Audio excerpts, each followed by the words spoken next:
Olá, muito boa tarde. Estamos na reta final da segunda sessão da 16ª Assembleia Geral do Sínodo dos Bispos, centrada na sinodalidade na Igreja e que termina amanhã no Vaticano. Para nos falar de expectativas e da recepção que esta reflexão irá ter nas comunidades, temos connosco Juan Ambrósio, da Faculdade de Teologia da Universidade Católica Portuguesa. Boa tarde, Juan. Boa tarde, Henrique. Obrigado por estás uma vez mais entre nós.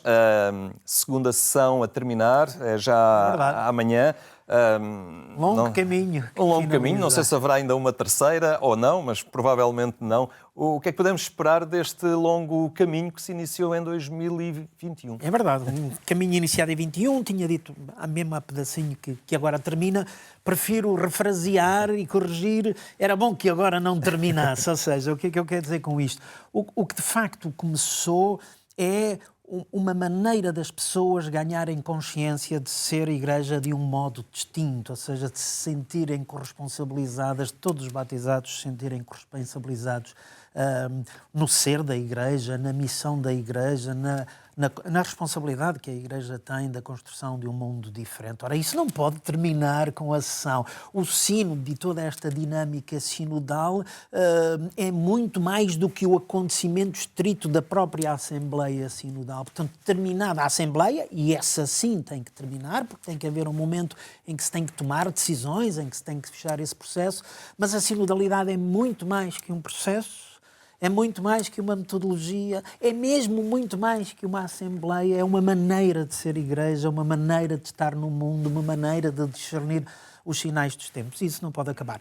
E esse talvez seja o primeiro grande fruto desta Assembleia. E nesse sentido diria que corresponde às expectativas, ou seja, o ganhar a consciência de sermos igreja de um modo distinto, a corresponsabilidade de todos os batizados, o sensus fidei, a redescoberta do sentido da fé dos fiéis que se tem que ser em conta. A igreja não é propriedade do ministério ordenado. Não há igreja sem ministério ordenado, mas não é propriedade do ministério ordenado. Ou seja, a presença do ministério ordenado na comunidade eclesial é a do serviço, da unidade, para que toda a comunidade eclesial possa ser, de facto, protagonista da missão. Este é o primeiro fruto e julgo que esse corresponde às expectativas. Agora esperam-se outros. Claro, recordava o cardeal português, Dom Américo Aguiar, que está nos trabalhos do Sínodo. Assembleia, há uns tempos, nesta segunda sessão. Exatamente. Ele, há uns tempos, em declarações à agência Eclésia, dizia que não pode ser,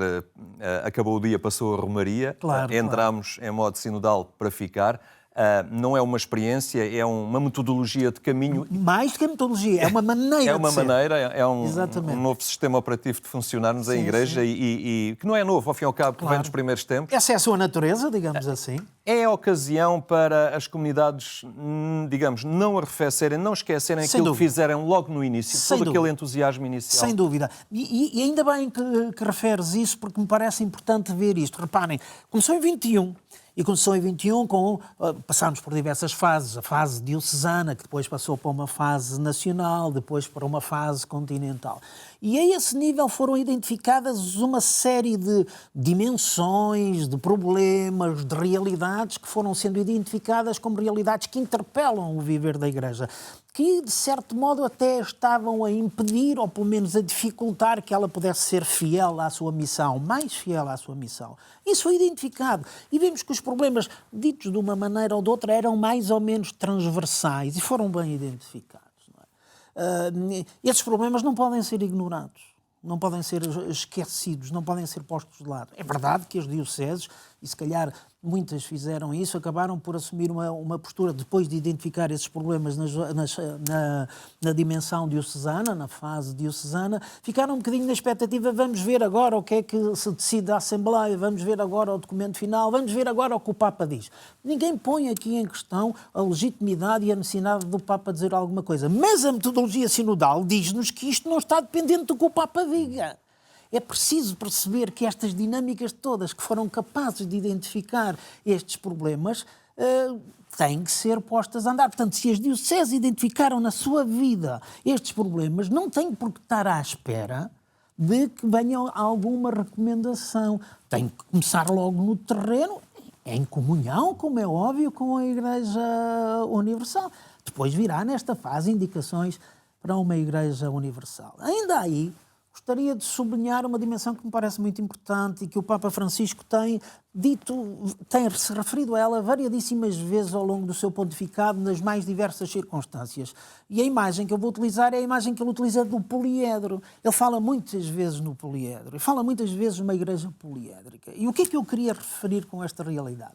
Que talvez nós tenhamos que habituar a uma igreja poliédrica mesmo, ou seja, que vai ensaiar caminhos poliédricos conforme as geografias, conforme as culturas, mantendo uma unidade, como é óbvio, e essa não pode ser posta em causa, mas isso não é impeditivo, não está em antagonismo, não se opõe à ousadia de encarnarmos o Evangelho nas diferentes culturas, nas diferentes geografias, nos diferentes territórios, e, portanto, experimentar onde é possível novos caminhos. E aí talvez as expectativas desta segunda Assembleia Sinodal aqui talvez se levantem alguns problemas, ou seja, é óbvio que se conseguiu muito, não é? E não podemos ignorar isso, já aqui o referi, mas também é óbvio que esta segunda sessão da Assembleia Sinodal ficou também com o ambiente de que parece que algumas coisas não foram discutidas.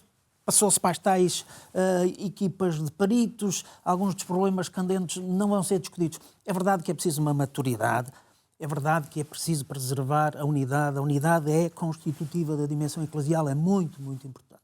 Mas era preciso um sinal numa ou noutra matéria. Exatamente. E, sobretudo, reparem, ficámos muito, parece-me a mim, fechados nesta sessão, ou corremos o perigo de fechar. É verdade que o objetivo do sino era sempre pensar como é que a Igreja, de um modo sinodal, pode desempenhar melhor a sua missão. Mas isto não quer dizer que fiquemos simplesmente numa reflexão ad intra, porque eu interrogo-me como é que a Igreja pode pensar a melhor maneira de ser para realizar a sua missão se alguns dos itens que identificou como sendo itens essenciais da sua missão não são refletidos, não são abordados, não são aprofundados. Parece-me a mim que há aqui qualquer coisa que não... E, portanto, nesse sentido, há aqui um sabor, falta qualquer coisa, se calhar podíamos ter sido mais ousados. Ainda não temos o documento final, claro. Estamos a falar de expectativas. Ainda não temos depois o texto que o Papa, porventura, venha a escrever. O mais provável é que venha a escrever, não é?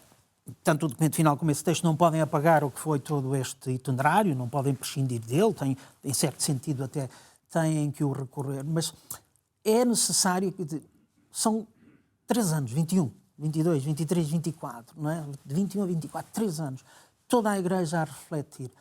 Seria muito estranho que, tendo nós identificado questões tão centrais e mesmo transversais, cheguemos agora a 24 e a dizer, afinal não temos que mudar nada porque isto está tudo bem. Seria muito estranho, não é? Com isto eu não estou a dizer que esperemos mudanças radicais, não é isso que está a dizer, mas que se abram caminhos para ensaiar caminhos novos, desenhos novos para a Igreja, uma nova maneira dela se organizar, e está em cima da mesa, por que não? A questão é sempre ser fiel à sua missão. A missão é o anúncio do reino. Como é óbvio. E a recepção deste documento que é muito importante isto. Isso é muito comunidades. Importante, porque a recepção faz parte do próprio processo sinodal. Aliás, quando falamos, por exemplo, na imagem do Concílio Vaticano II, e em certo sentido pode haver uma comparação com o que então aconteceu de 62 a 65 e porventura agora está a acontecer de 21 a 24, o concílio foi toda a dinâmica de preparação, foram as assembleias, foram os documentos, mas é todo o processo de recepção do que foi refletido e foi traduzido nos documentos. E que, de alguma forma, não deve perder da linha do horizonte esse documento primeiro, que era a síntese da comunidade. Não é? Com certeza, porque quando se convoca toda a comunidade para fazer essa reflexão, esse é o ponto de partida. O ponto de partida não pode ser, depois, completamente ignorado. Claro que ele vai ser aprofundado, vai ser matizado, vai ser refletido sobre várias perspectivas, mas não pode ser ignorado. A recepção é muito importante. Mas a recepção não pode ser só a recepção dos documentos. E por isso me parece importante o que estás a referir, Henrique. Tem que ser a recepção de toda a dinâmica, de todo o processo. Não simplesmente um documento que venha a ser escrito, o documento final, ou porventura essa exortação que o Papa escreve, certamente a escreverá como pensamos, não é? Mas a recepção é mais do que isso. Esses próprios documentos são já a recepção do que é todo este processo, não é? E, portanto, depois toda a comunidade cristã tem que entrar nesse processo de recepção, não só dos tementes, mas de toda esta maneira de ser igreja. É um desafio apaixonante, de facto. Claro, a sinodalidade fala-nos do caminhar. Caminhar com, de alguma forma também, quando este documento chegar e a reflexão que se for a desenvolver nas comunidades, também não pode ser algo puramente teórico, não é? Tem que ser algo com um sentido prático muito nítido. Isso é o que está em cima da mesa. Isso é o que está em cima da mesa. Verdadeiramente, o que está em cima da mesa é como é que nós... Deixem-me dizer uma frase que eu tenho utilizado noutros contextos e que surge um bocadinho do diálogo que vamos tendo também na faculdade, quando pensamos problemas e quando temos que pensar ações de formação para o concreto, que é uma frase que dizemos: o cristianismo como modo de habitar e transformar o mundo.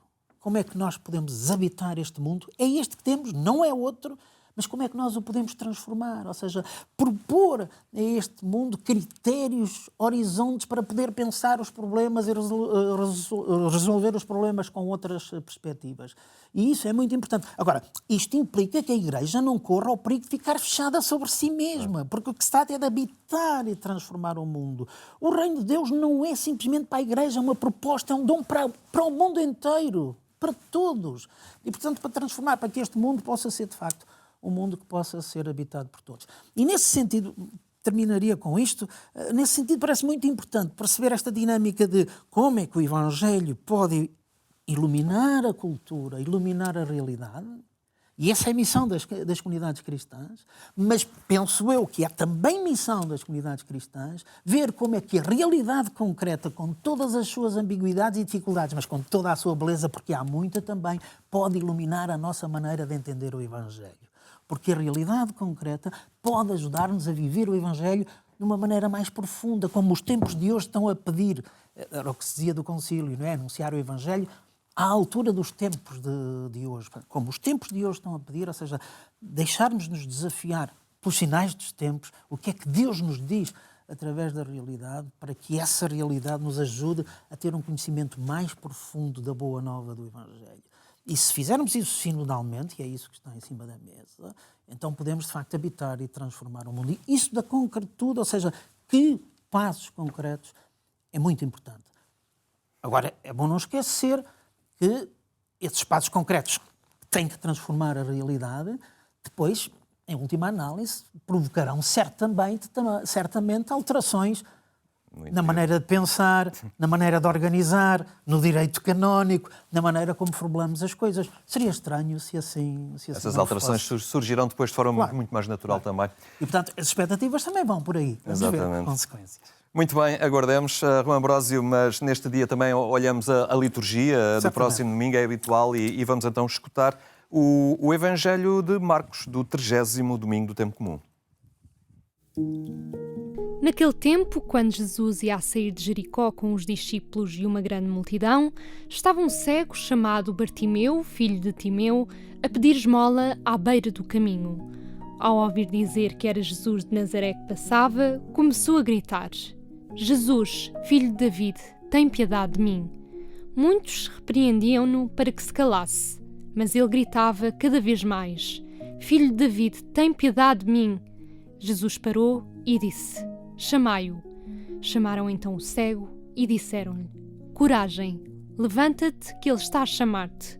O cego atirou fora a capa, deu um salto e foi ter com Jesus. Jesus perguntou-lhe: Que queres que eu te faça? O cego respondeu-lhe: Mestre, que eu veja. Jesus disse-lhe: Vai, a tua fé te salvou. Logo ele recuperou a vista e seguiu Jesus pelo caminho. Este recuperar a vista tem um sentido assim muito mais amplo do que assim a questão física. Exatamente, nós estamos certamente... Isso é muito importante, a visão é de facto um dos sentidos... Nós que vemos, não somos capazes de imaginar a vida de outro modo, não é? No entanto, há muitos que não veem e vivem na mesma. Este ver é outro, muito mais profundo, que vai para além deste ver. Pressupõe certamente este ver. Mas este Evangelho tem uma afirmação que a mim me impacta muito, que eu podia formular desta maneira, que eu veja. Quando lhe é perguntado a esta pessoa: o que é que tu queres que eu veja?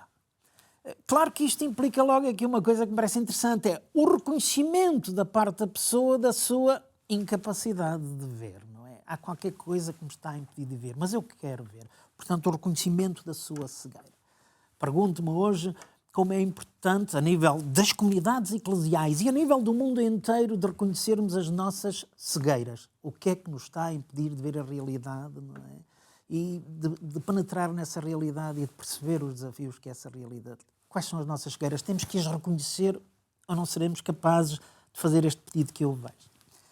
E quando o Senhor Jesus lhe pergunta o que queres, porque ele chamava, ao ouvi-lo passar, chamava, não é? Proclamava, tem piedade de mim, tem piedade de mim. Este grito chegou ao ouvido de Jesus. E esta era a segunda questão que eu gostava de destacar deste Evangelho. Chegou ao ouvido dele o grito deste homem, o grito concreto deste homem.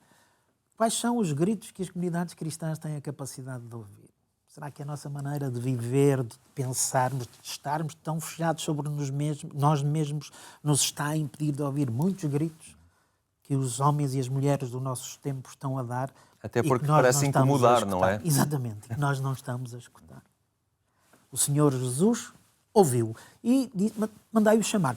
E quando alguém diz a este homem, o Senhor chamou-te, o que é que ele faz? Diz-nos o texto de uma maneira muito interessante, manda a capa de lado e salta. Ou seja, predispõe-se a ir ao encontro, não é?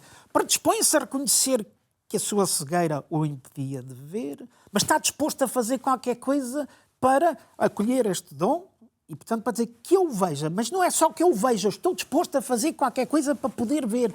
Capa para o lado e salta. Ponte para as nossas comunidades. O que é que estamos nós dispostos, como comunidades cristãs, no mundo concreto de hoje, com os desafios concretos que temos, e vemos tantos, não é? Esta guerra que alastra por todos os lados, esta questão da pobreza que não nos deixa de esmagar, continuam a morrer homens e mulheres nas águas do Mediterrâneo e em tantas outras águas, não é? Sejam elas mesmo líquidas ou não. O que é que está a acontecer, não é? Esta capacidade para escutarmos, esta capacidade para pedirmos para ver, esta capacidade para nos disponibilizarmos depois para fazer qualquer coisa é fundamental nas nossas comunidades. E isto apela muito à nossa capacidade interior também de olharmos para nós próprios, de querermos ver realmente, sim. Porque muitas vezes achamos que vemos muito bem. É verdade. E por isso essas duas coisas, este reconhecimento de que eu não estou a ver, e outra coisa que tu disseste, acabaste de dizer que me parece fundamental, mas eu quero ver.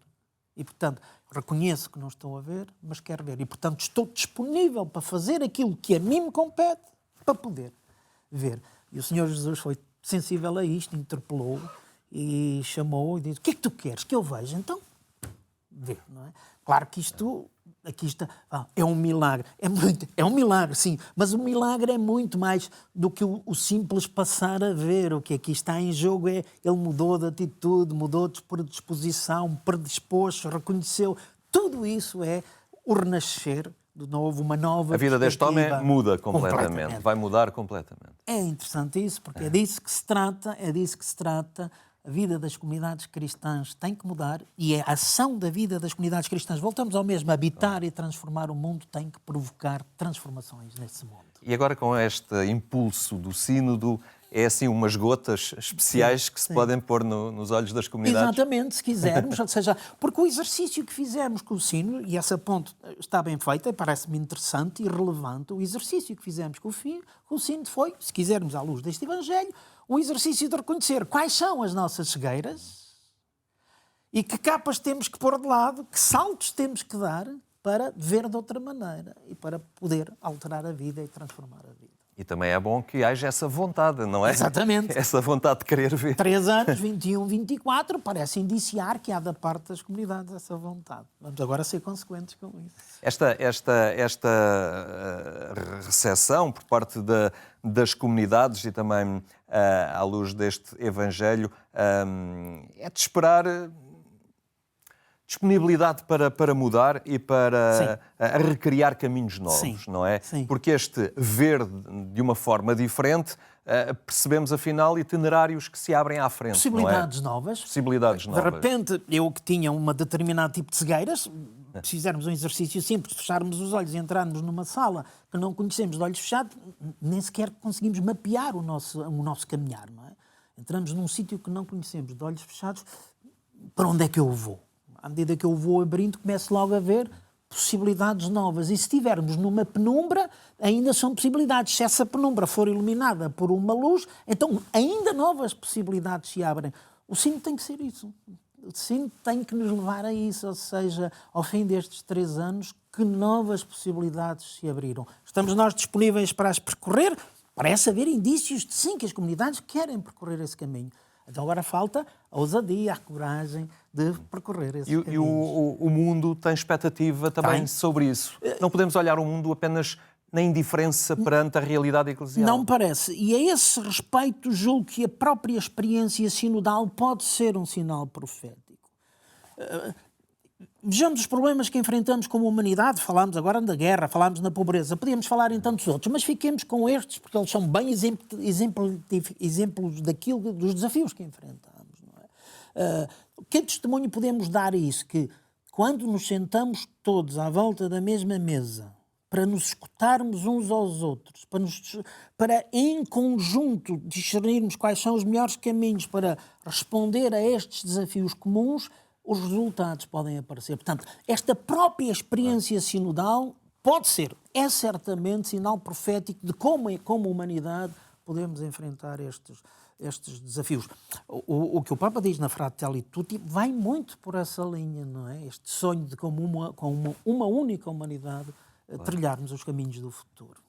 Intencionalmente acabei por ficar no Evangelho porque acho que encaixa muito bem neste desafio sinodal. É verdade. Que nos aguarda neste momento também. Juan Ambrósio, muito obrigado por esta É sempre um gosto. Partilha. Obrigado. A terminar, recordo que pouco depois das 6 da manhã, no sábado e no domingo, pode acompanhar na Antena 1 a edição rádio do programa Eclésia. Nós ficamos por aqui. Boa tarde, tenha também um bom fim de semana.